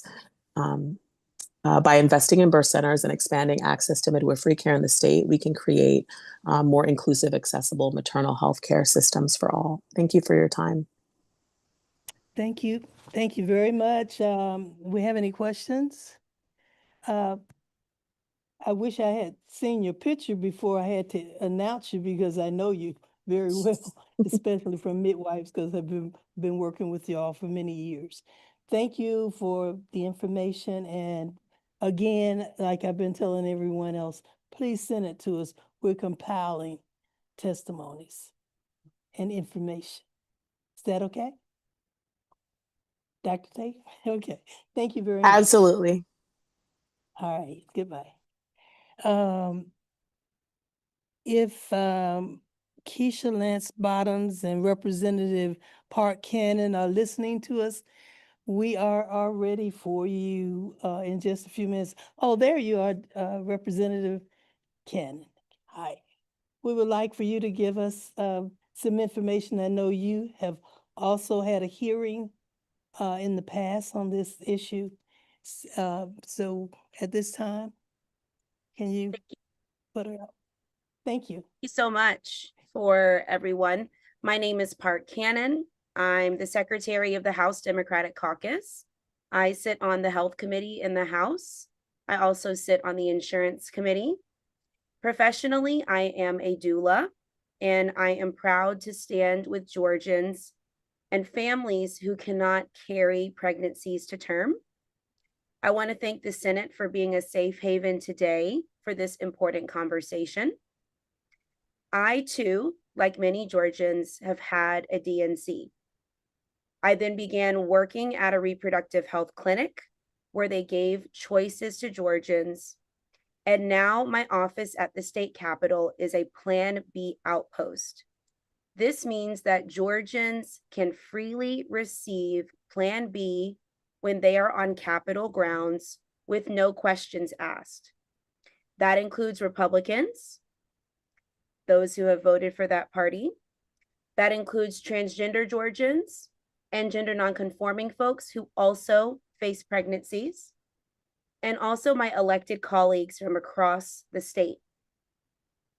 Our first speaker today, Amber Nicole Thurman's mom, said that she is grateful that the information about the neglect and denial of care of her daughter has been made public, that she understands the importance of taking this fight on for the rest of her life.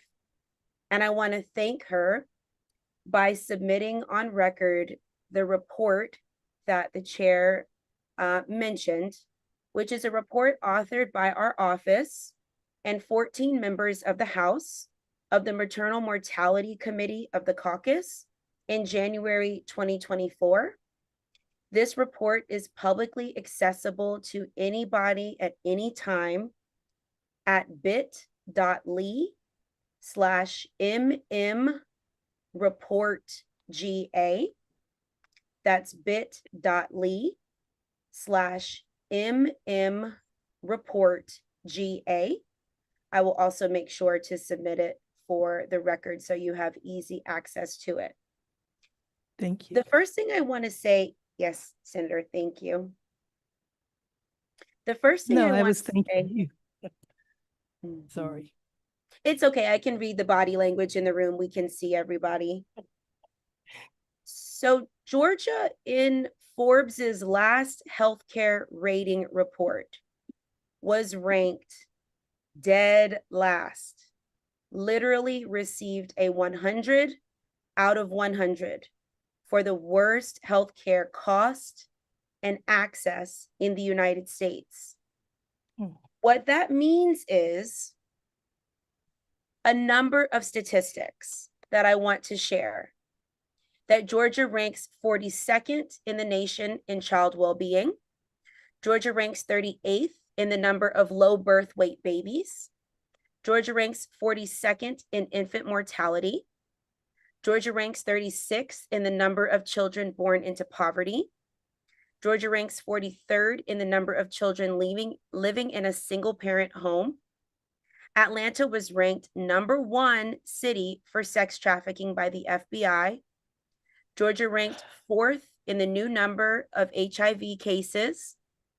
1 in 4 new HIV cases in Georgia are ages 13 to 24 years. And Georgia is one of the top 5 states where removal of the Medicaid rolls happened.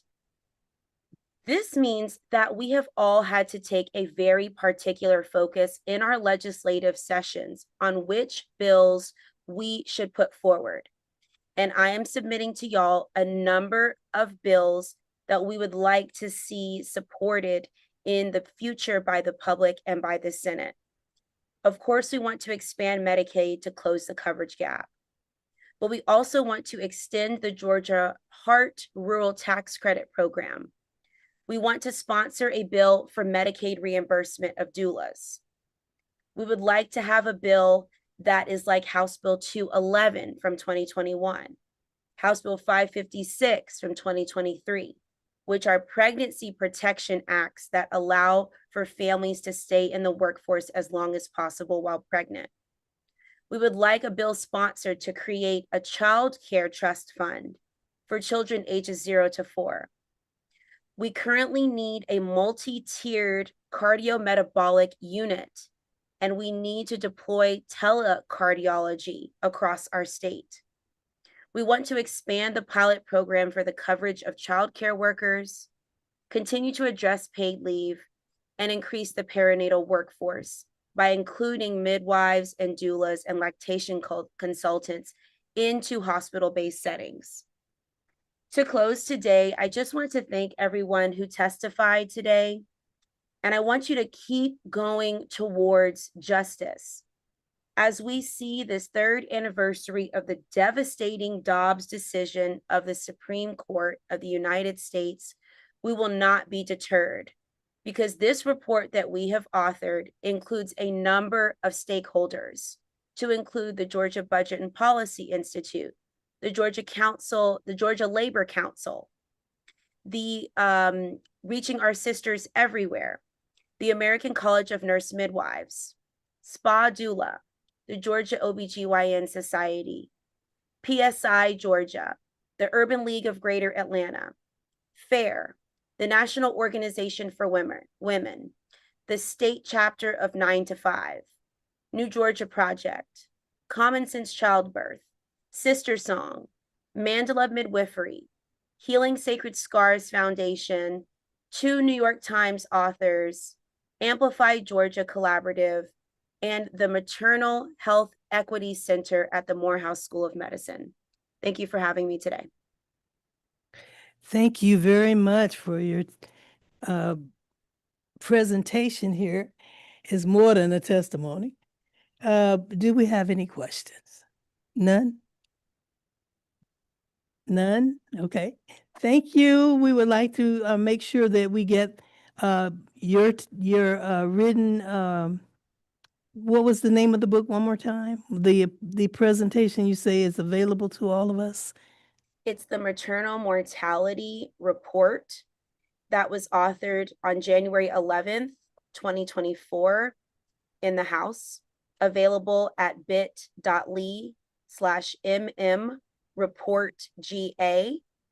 The M must be capitalized and the GA must be capitalized. Thank you.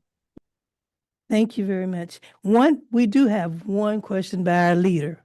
Our leader would like to ask you a question. Thank you. I was going to ask about the medical reimbursement of doulas.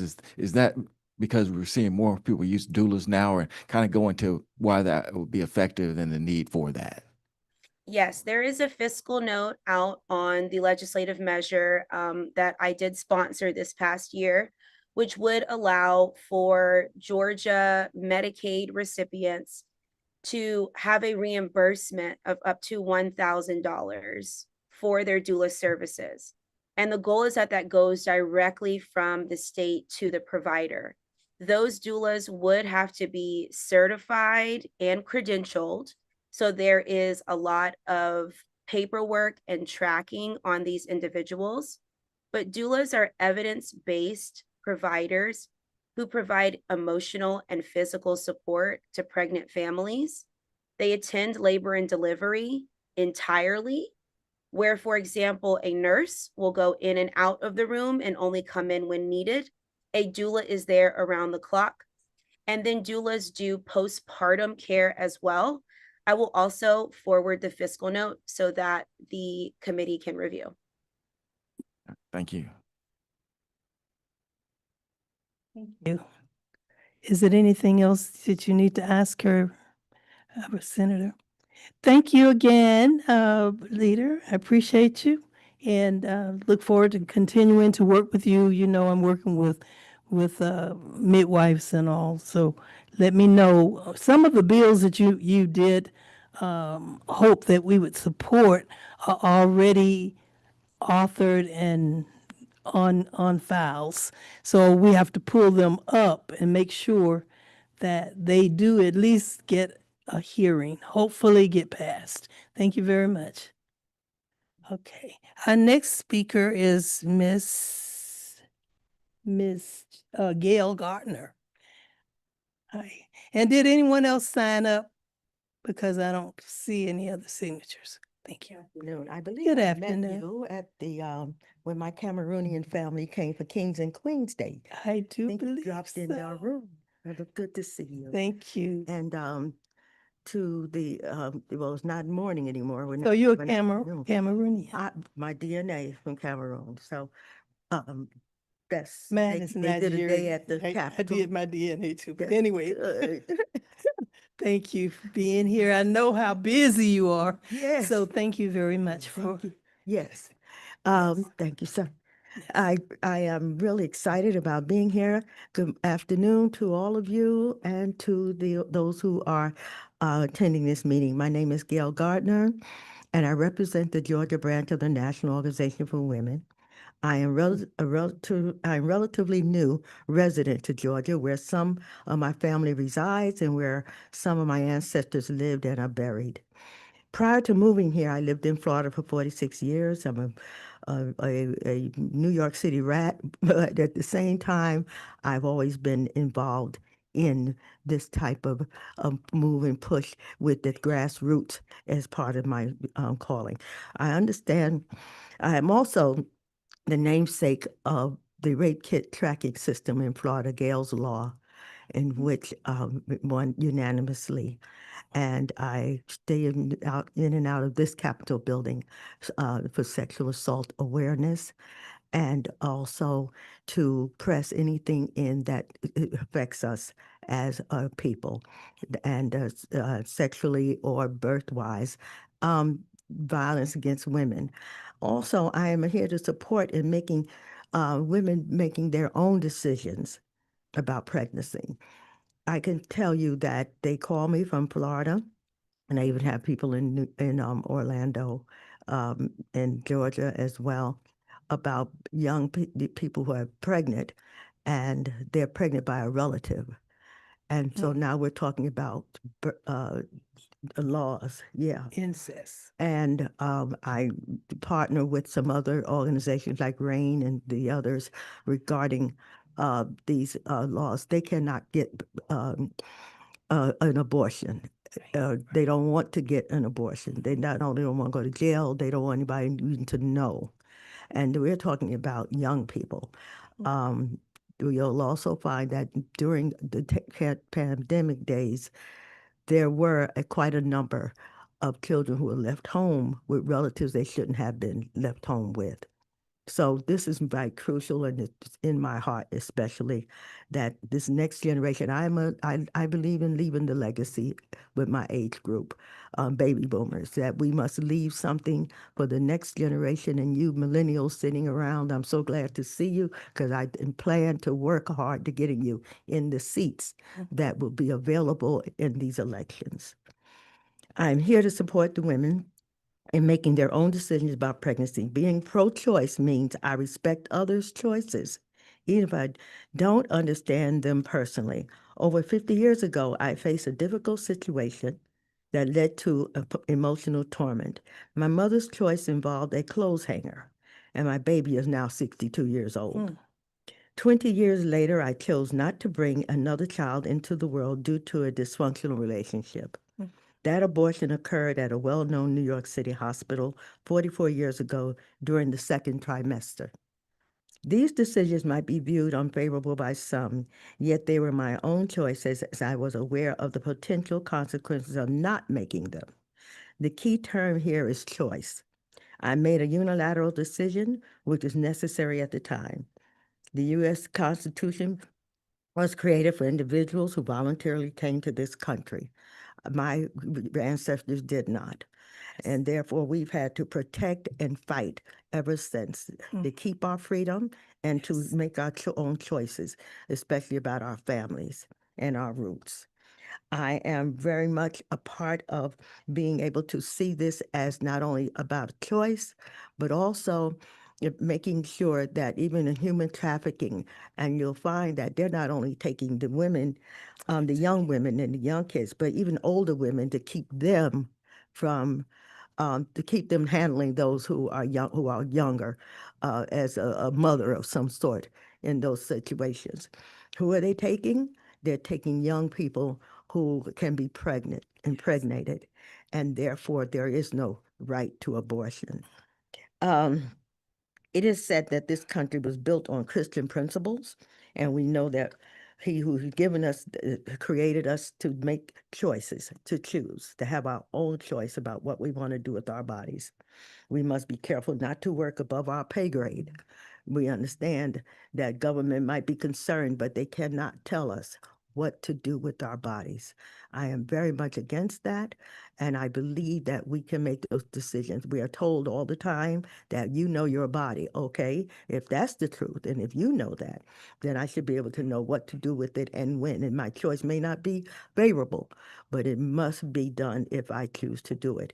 We also are looking at what is a part of our legacy to leave on this particular, not just this state, but this country, if I can say that to you, because those of us who have the wisdom, who have lived it, must be able to protect it and to make sure that our next generation be able to take that with the integrity that they have, as far as protecting our children from this horrible ordeal of being sexually used and then not being able to make a decision. And growing up in the mental health, I listened to the young lady, the doctor, who of behavioral science, and I'm sure she is familiar with the trauma that goes along with this.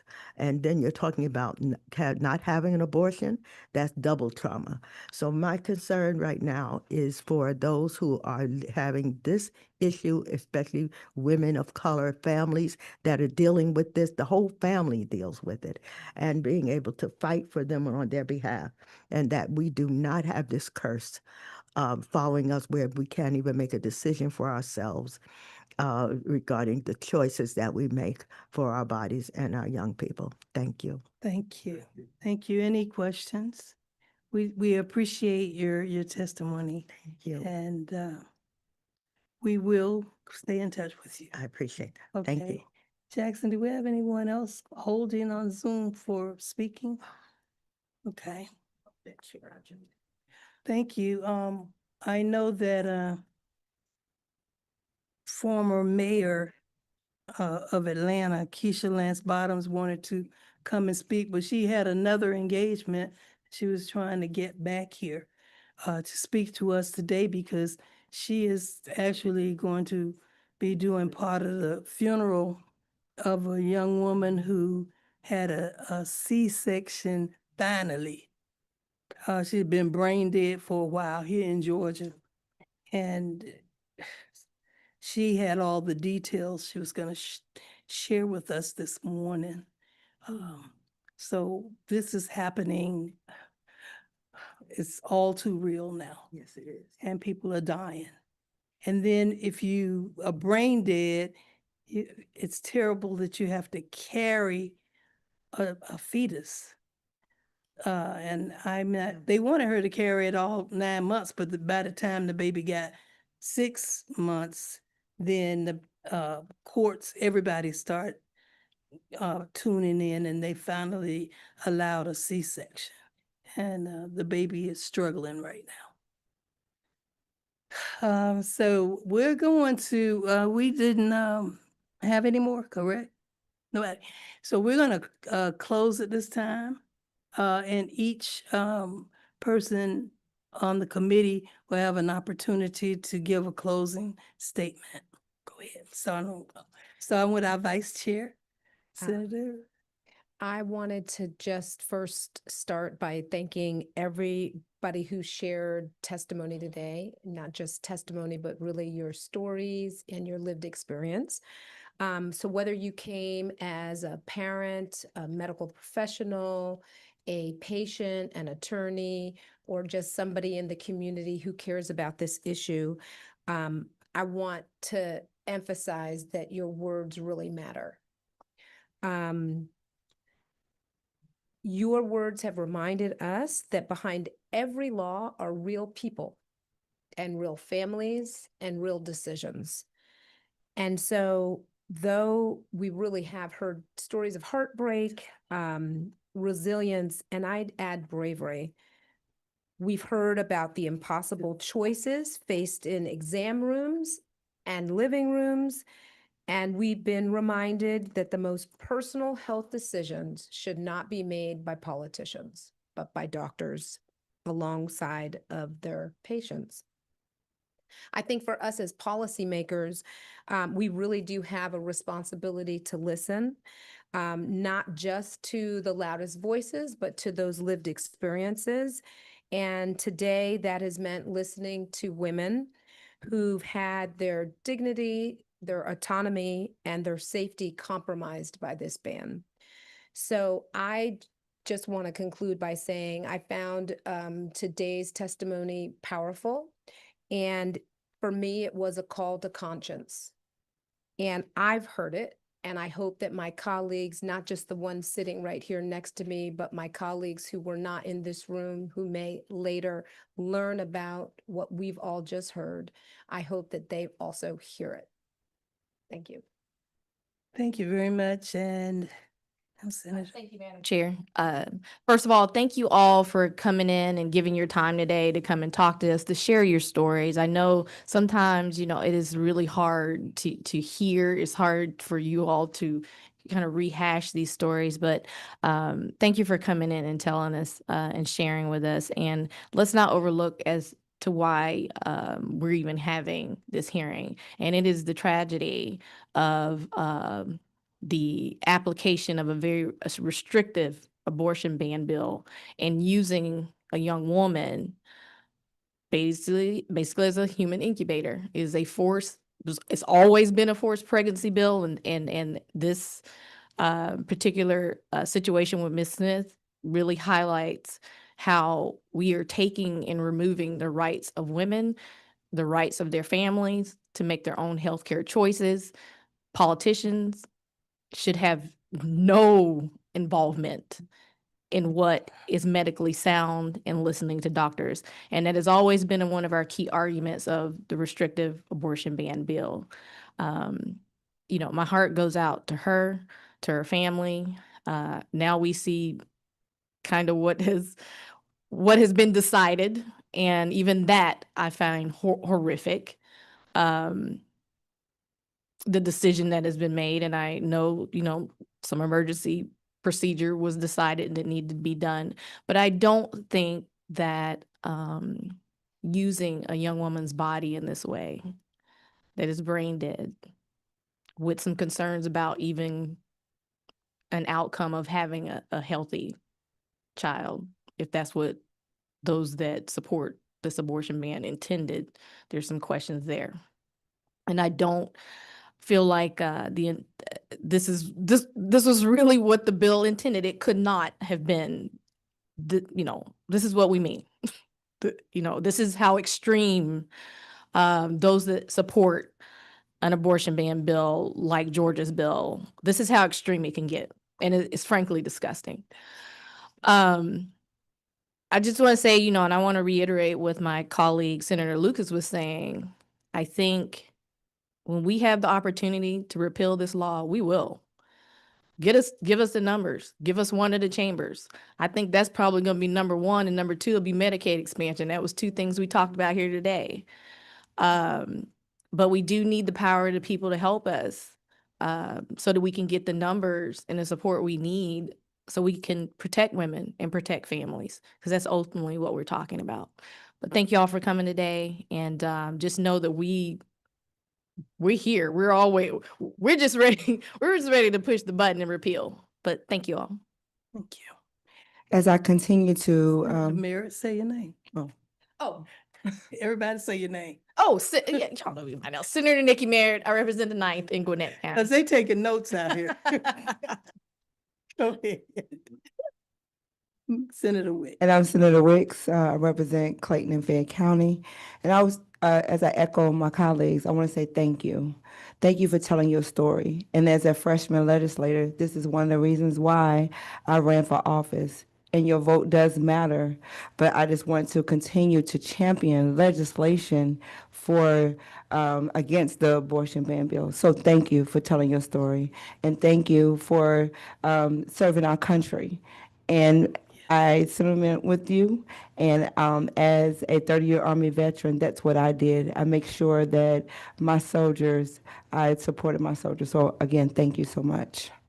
Thank you.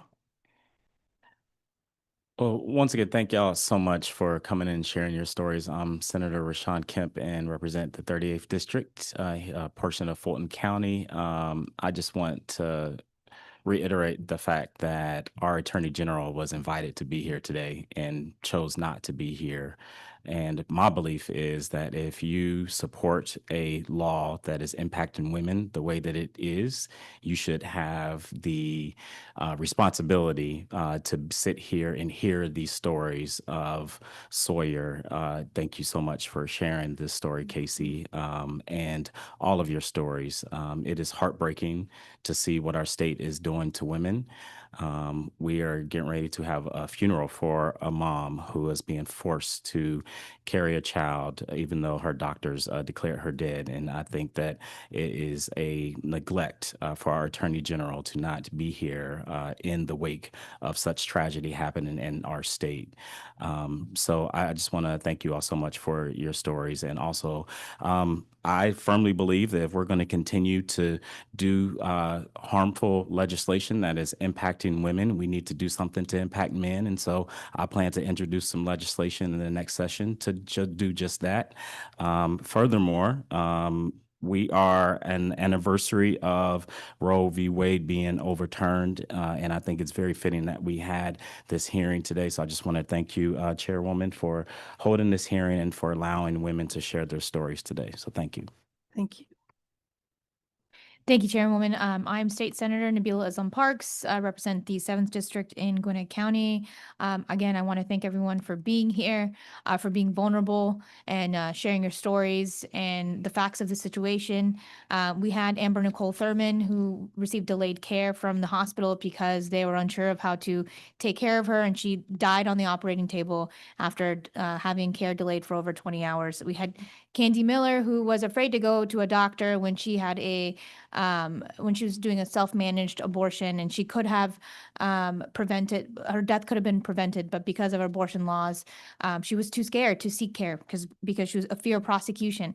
And then we have the sad situation with Adriana Smith, where the law is not clear. The Attorney General is saying one thing, the author of the bill is saying something else, and the General Counsel of the hospital is saying something else. At the end of the day, the mother, has said that all women deserve to have a choice, that, women should be able to, have bodily autonomy. And so we will work very hard in repealing this law that has affected so many women and families. And this law is a disservice to Georgians, and we will make sure to repeal it. Thank you. Ladies, I want to thank you just having the intestinal fortitude to even come forward. I'm Senator David Lucas. I represent Macon, Twiggs, Wilkerson, Johnson, and Washington counties. Squeaky wheels get grease. And if you don't keep squeaking, you will never get any grease. Thank you. Thank you. And I'll be brief. Minority Leader Harold Jones out of Augusta, Georgia, represents Senate District 22. And I want to thank you guys for your powerful testimony that everybody gave. And I also want to thank Madam Chair for doing this and all the people that actually, all of my fellow colleagues actually came. And I hope the people of Georgia saw something today, and that was what it actually looks like when people actually care about what citizens of Georgia want to say. No one was told they only have 1 minute. No one was told to wrap it up. No one was told that we're on the clock. In fact, we were actually looking for more people to actually come testify. But that's what happens when you have people who actually care about what the citizens of this state say and what they actually want done. And we care about the families of this state. We care about women of this state. And I think it's shameful, as one of the persons who came here said, that women in this state live in an air of criminality. And that is bad, that we would actually create legislation that women of our state and families of this state live in an air of criminality. And obviously we have to do something about that. And it also is shameful that we didn't have our Attorney General here today, because today was a day that we actually tried to do real work. And unfortunately, many times that does not happen. But I think people can see a noticeable difference of what it is when people care, when people actually want to have answers, and people actually want to produce good legislation, how those hearings are run and how those hearings go. And so we will continue to work diligently to do what is necessary to end that air of criminality for women in Georgia and for our families. Thank you.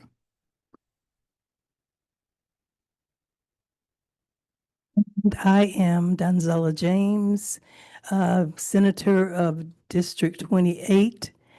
And as a senator, I represent parts of South Fulton, all of Douglas County except for Villa Rica, and part of Cobb County. Austell, Mapleton, Smyrna, a little bit of Marietta and Vinings. But as the chair of this Urban Affairs Committee, I represent all 159 counties. So I want to hear from you. I want to hear from your colleagues and friends who you know feel the same way.